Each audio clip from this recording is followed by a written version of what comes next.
आपण पाहत होतो की इंद्रायणीच्या वाळवंटात तर तुकारामांविषयी हा पाठ होता. आणि लेखक जेव्हा डोहाजवळ एकांतात बसलेले आहेत तर अनेक प्रकारचे विचार ते तिथे करू लागले. सहलीच्या माध्यमातून ते तिथे आलेले आहे, हेही लक्षात ठेवणं आवश्यक आहे तुम्हाला.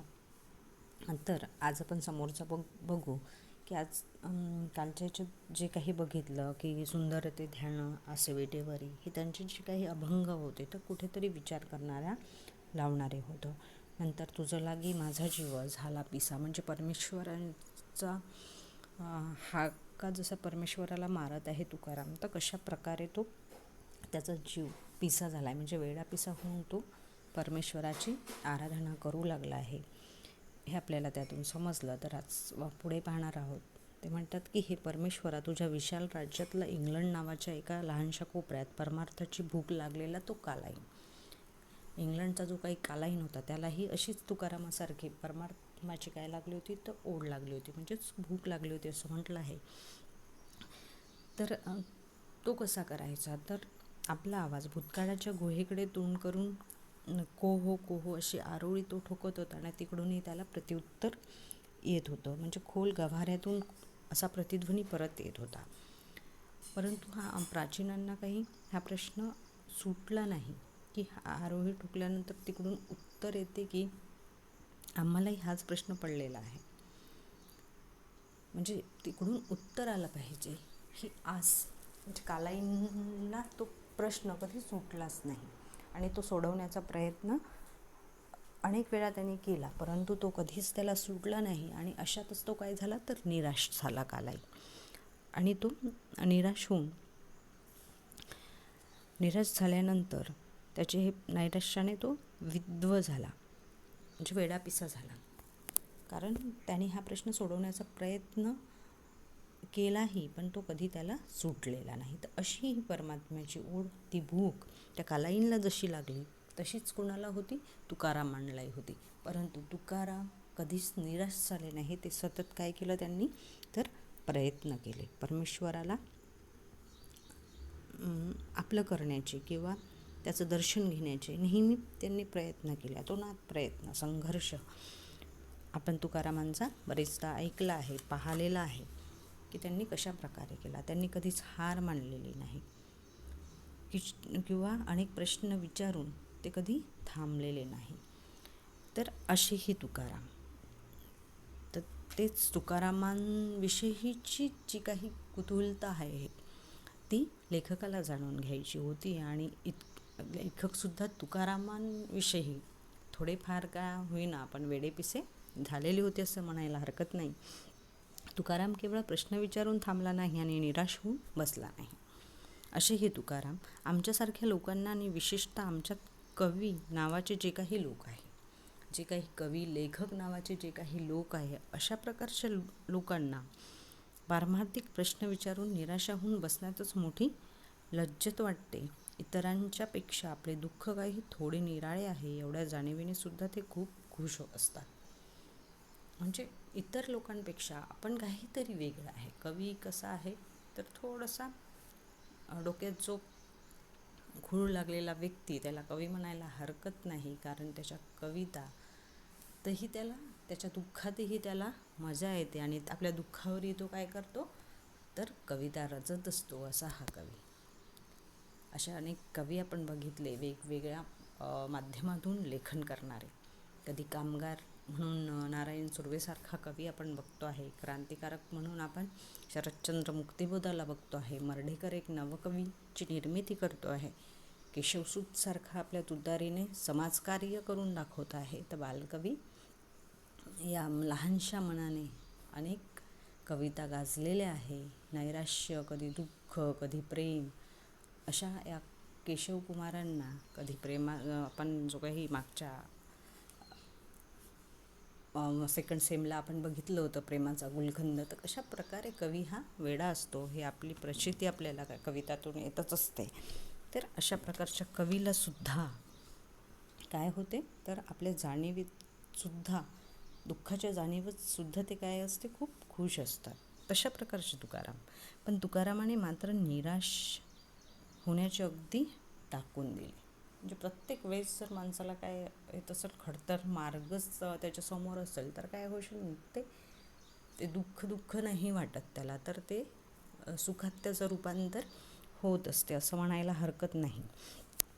तर ही निराशा कुठेतरी त्यांना वाटतच नव्हती, कारण निराशेतच आयुष्य होतं आणि प्रत्येक ठिकाणी संघर्ष होता. कारण आम्हा लोकांना प्रमाणे तात्विक प्रश्नही काही त्याची उच्च दर्जाची केवळ करमणूक नव्हती. तात्विक प्रश्न पडणं ही काही उच्च दर्जाची करमणूक आहे का? नाही. ते प्रश्न काय केले पाहिजे, तर सोडवले पाहिजे ही आस. त्याने सगळे पाश तटातट तोडून टाकले आणि ते तोडताना त्याला अपरिमित क्लेश झाले. क्लेश म्हणजे दुःख झाले, खूप दुःख झाले हे सगळे पाश तोडताना. कशाचे? तर मोठ्या मोठ्या तात्विक प्रश्नांचे. तर पण त्याने आपल्या मनाची सर्व सामर्थ्य, सर्व भावना, सर्व संकल्प विकल्प एकाच गोष्टीला वाहिले. त्याने हे पाश सोडावे हे अवश्य होते. आणि हे सगळं सोडताना म्हणजे काही नाते आहे, आपुलकी आहे, ते सगळं सोडताना कुठेतरी सगळ्या भावना, संकल्प विकल्प हे गोष्टी त्यांनी परमार्थाला वाहलेल्या होत्या आणि तेव्हा हे त्याला सोडावे लागले. हे अवश्य होते आणि हे आवश्यकही आहे. एखादा साधा शास्त्रसिद्धांत जर पडताळून पाहायचा असला तर संशोधक लोक 20-20 वर्ष प्रयोगशाळेची दारे लावून बसतात. अगदी बरोबर आहे. आत्ता जसं म्हणजे उदाहरण घेऊया आपण कोरोनाचं. वर्ष उलटूनही आपल्याला काय मिळाले नाही, तर ती लस योग्य प्रकारे मिळालेली नव्हती. मग अशा याच्यात वैज्ञानिकांचं काय काम, तर ते सतत त्या शोधात होते की काहीतरी यावर काय झाला पाहिजे, उपाय झाला पाहिजे. तर अशा प्रकारे जर एखाद्या गोष्टीचं संशोधन करायचं असेल तर काय करावं लागते, त्यात माणसाला स्वतः ओतून आपला जीव ओतून बुद्धीची कसोटी लावून सर्व प्रयत्न करावे लागतात. तर अशा प्रकारे जशी प्रयोगशाळेची दारे लावून बसतात सायंटिस्ट किंवा सायंटिस्ट लोक, त्या प्रकारे आपल्या बायको मुलांशी कामापुरता एखादा शब्द बोलतात, कारण कामातच ते एवढा वेळ देत असतात. जसं उदाहरण दिलेलंच आहे की कोरोनाच्या याच्यात जे काही लोक होते तर दुरावलेले आपल्या मुलापासून, बायकोपासून, आपल्या घरच्या लोकांपासून, आप्तांपासून. तर तुझे विश्वस्वरूप समजून घेणे हा प्रश्न ज्याने आपल्या मनापुढे ठेवला, म्हणजे तुकारामालाही काय ध्यास लागला होता, तर त्या परमेश्वराचं रूप, विश्वरूप समजून घेण्याचा, तो काय आहे त्याचा अभ्यास करण्याचा ध्यास लागला होता असं म्हणू आपण. इतकेच नव्हे तर त्याचा ध्यास घेतला त्याने. बायका मुलातून उठावे हे किती स्वाभाविक आहे. म्हणजे एखाद्याचा ध्यास लागला तर आपण आपल्या आप्तांना सोडून जर या गोष्टी करतो आहे तर ही गोष्ट खूप मोठी आहे, स्वाभाविक नाही आहे, इतकं स्वस्त नाही आहे. बाईल मेली मुक्त झाली, देवे माया सोडविली. जेव्हा त्यांची पहिली पत्नी मरण पावते त्यावेळेस ते काय म्हणतात तुकाराम, दुःख व्यक्त करतानाही काय म्हणतात, बाईल मेली मुक्त झाली. जी त्यांची पत्नी मरण पावली ती काय झाली, तर मुक्त झाली. देवे माया सोडविली. तिची काय सोडवली आहे, तर देवाने माया सोडवलेली आहे असे ते अभंगातून व्यक्त करतात. हे त्याचे शब्द वाचले म्हणजे आमच्यासारख्यांना राग येतो. साहजिक आहे, आपण सर्वसामान्य लोक आहोत आणि जर एखादी बायको एखाद्या नवऱ्याशी मरत असेल आणि तो जर असे उद्गार काढत असेल तर सर्वसामान्यांना काय येईल, राग येईल. पोरं मेले बरे झाले, देव माया विरहित केले. आणि ज्यावेळेस बायको पोरं जेव्हा घरी जातात तर त्यावेळेस असे अभंग त्यांनी लिहिले. हे त्याचे वचन वाचून तर अधिकच राग येतो. मुलाबाळांविषयी असे उद्गार काढणं म्हणजे खूप मोठी गोष्ट आहे. कुठेतरी मनावर दगड ठेवला असावा तुकारामांनी. पण आम्हा माणसांचे हे राग अगदी व्यर्थ आहे. पण आपल्यासारख्या सर्वसामान्यांचे राग कसे आहे, व्यर्थ आहे. कारण तुकारामांना कशाची आस होती, कशाची ओढ होती, परमार्थाची. आणि हे सगळे जेव्हा आप्त निघून गेले त्यावेळेस त्यांनी आपल्या मनातले विचार व्यक्त केले की ते काय झाले, माया विरहित झाले. त्यांनी मोह माया हे सगळं सोडून ते कुठे देवाघरी निघून गेले आहे. असे ते उद्गार काढतात. पण आम्हा माणसांची ही राग अगदी व्यर्थ आहे, कारण त्याने लगेच समाधानाचा उद्गार काढला आहे की विठो तुझे माझे राज्य नाही अनेकाचे काज. नंतर ते काय म्हणतात, विठो विठो म्हणजे विठ्ठू माऊली, तुझे माझे राज्य. हे काय आहे तर तुझे माझे राज्य आहे, नाही अनेकाचे काज. हे कुणालाही न कळणारे आहे. आणि इथे कुणीही नाही. वृत्ती आपल्या प्रश्नांनी इतकी तन्मय झाली तरच एका गोष्टीचा निकाल लागतो. एखाद्या देशभक्ताने आपल्या ध्येयासाठी प्रपंचाची होळी केली तर कृतज्ञतेने काय होते, भरते. येऊन आम्ही त्याच्यापुढे त्याचा जय जयकार करतो आणि टाळ्या पेटतो.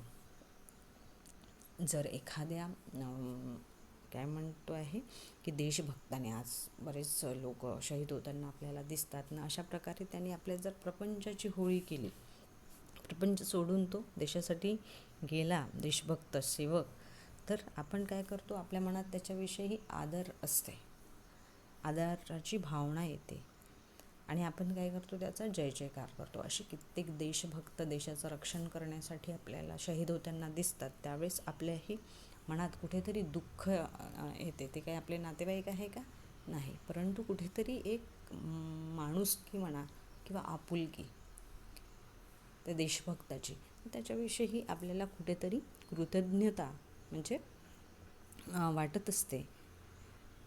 एक आपुलकीची भावना त्याच्याविषयी वाटत असते. टाळ्या पिटतो. तुकारामाचा प्रश्न देशभक्ताच्या प्रश्नाहून शतपथ मोठा आहे.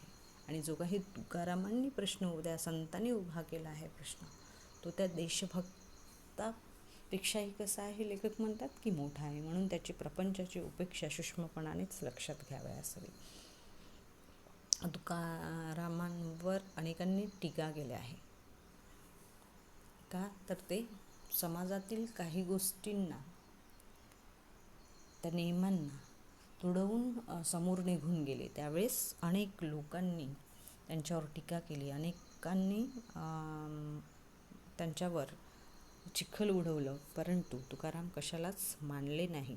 कारण समाजातल्या ज्या काही काय म्हणू आपण अंधश्रद्धा आहे, त्या उपटून लावण्याचा प्रयत्न तुकारामांनी त्या काळात केलेला होता आणि त्यामुळेच ते अनेकांना रुचत नव्हतं आणि अशातच त्यांचा मग त्यांच्यावर टीका करण्यात येत होती आणि त्यांनाही समाजातून कुठेतरी बाहेर काढण्याचा प्रयत्नही झाला. असे अनेक संघर्ष त्यांच्या पुस्तकातून आपल्याला पाहायलाही मिळेल. तर अशा प्रकारे तर लेखकाला असं वाटते की देशभक्तापेक्षाही तुकाराम काय आहे, सूक्ष्मपणाने विचार केला तर शतपट मोठा आहे. कितीतरी पटीने, 100 पटीने तो मोठा आहे असं आपल्याला भासते. मग सामान्यतः विचारी माणसाला बुचकाळ्यात पाडणारे विचारच या देहूकराला सुद्धा पडलेले होते. जे काही परमेश्वराला उद्देशून म्हणतात की देहूकर म्हणजे कोण, तर तुकाराम. हे पण अंडरलाईन करून ठेवा तुम्ही, देहूकर कोण, कोणाला उद्देशून लेखकाने म्हटले आहे, असा जर प्रश्न आला तर देहूकर म्हणजे तुकाराम. तर ज्ञानी लोकांकडे जावे तर तेथे काय आहे, अहंभाव पाठीस लागतो. खूप ज्ञानी असेल, ज्ञानेश्वरांच्या आपण जर काही पिक्चर किंवा नाटक पाहिलं असेल किंवा तुम्ही पुस्तकं ज्ञानेश्वरांविषयी वाचले असेल तर तुम्हाला तिथे याची प्रचिती येईल की ज्ञानी लोक अहंभाव पाठीस लागतो म्हणजे काय आहे. तर ज्ञानेश्वरांनी अशा प्रकारचा त्रास जेव्हा झाला त्यावेळेस आपल्याला तिथेही ही प्रचिती येते की वेदपरायण पंडिताकडे जावे तर कोणत्याही 2 पंडिताचे एकमत होत नाही. 2 पंडिताकडे आपण गेलं तर नाही का, आपण एखाद्या वेळेस आता जातो पत्रिका वगैरे पाहायला, तर वेगवेगळे पंडित काय सांगतात, वेगवेगळ्या प्रकारचं सांगत असते. तर अशा प्रकारचंही पहिले होत होतं. कोणा आत्मनिष्ठेकडे जावे तर तिथे काही निराळ्या चेष्टा दिसू लागतात. मग प्रत्येकजण आपापल्या मतानुसार वागत असतो. एखाद्या महंताकडे जावे तर तो उग्र माणूस आपल्या ठिकाणी गुरगुरत बसलेला असतो. तर अशा प्रकारच्या लोकांचं वर्णन लेखकाने तिथे त्यांच्या डोळ्यासमोर येते आणि ते विचार करू लागतात. म्हणून या तुकाने केवळ तुझेच पाय धरले, तो एकदा म्हणाला. मग तुकाराम अशा लोकांकडे न वळता कोणाकडे वळला, तर परमेश्वराकडे वळला, त्या विठ्ठू माऊलीकडे वळला असं लेखकाला वाटून आलं. आणि मग काय म्हणतो, मला गती म्हणजे काय हे काही कळत नाही, अधोगती म्हणजे काय हेही काही कळत नाही.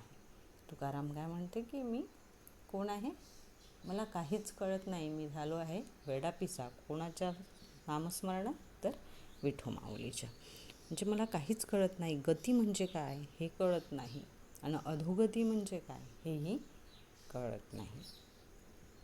इथपर्यंत आपण बघू आणि पुढील व्हिडिओमध्ये हा पूर्ण पाठ थोडक्यात संपवण्याचा प्रयत्न करू. धन्यवाद.